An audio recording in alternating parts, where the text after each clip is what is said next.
किसका हिस्सा है? मिड ब्रेन का हिस्सा है। तो बात करते हैं इसमें क्या क्या चीज़ें आती हैं। एक आपका आता है मिड ब्रेन आता है, और आपका आता है पॉन्स आता है, और एक क्या आता है? मेडुला ऑब्लागेंडा आता है। ये 3 चीज़ें आती हैं। तो इसमें से आपका मेडुला ऑब्लागेंडा बहुत ही इम्पोर्टेंट है। तो brain stem is like a part of base of the, हम लोग तीनों को डीप में पढ़ेंगे। The brain stem is like a stem part of the brain, base of the brain is that is connected to spinal cord. तो ये क्या होता है? ये आपका जो ब्रेन स्टेम है ये क्या होता है?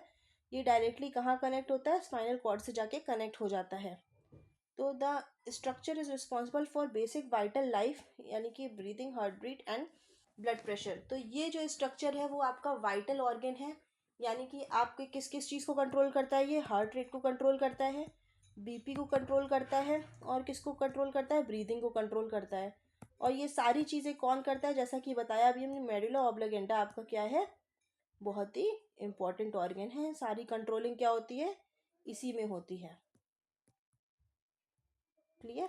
तो जो मेडुला ऑब्लागेंडा है वो डायरेक्टली कंट्रोल किसको किसको करता है? ब्रीथिंग को करता है, ब्लड फ्लो को करता है, और एसेंशियल फंक्शंस को करता है। अब बात कर लेते हैं हम लोग सेरिबेलम की।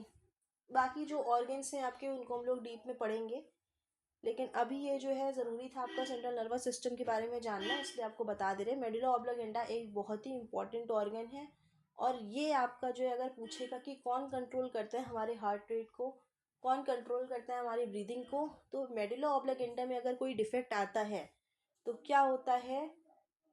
ये बहुत ही इमरजेंसी कंडीशन हो जाती है, और इसमें पेशेंट की डेथ भी हो जाती है। तो अब बात करते हैं हम लोग सेरिबेलम